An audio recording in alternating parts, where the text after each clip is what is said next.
Let's install the video encoder now. The signal sources are from a network box.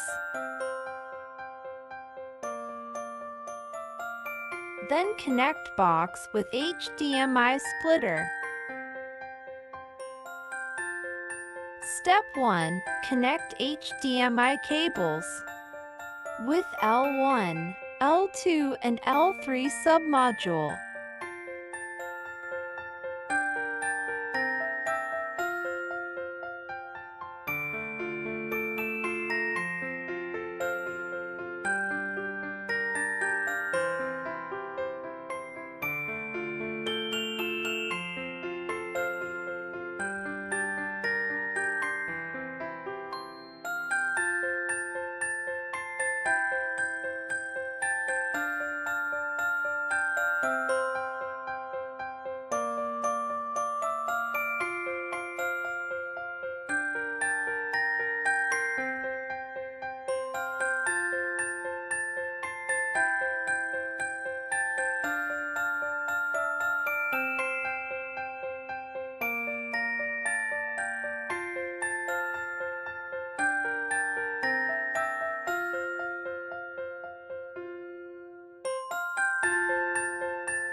Step 2. Connect the power supply and turn on.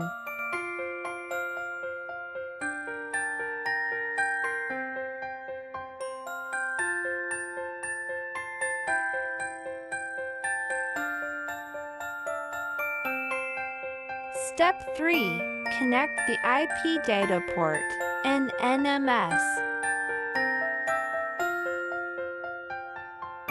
The hardware connection is done. Let's look at the following parameter settings.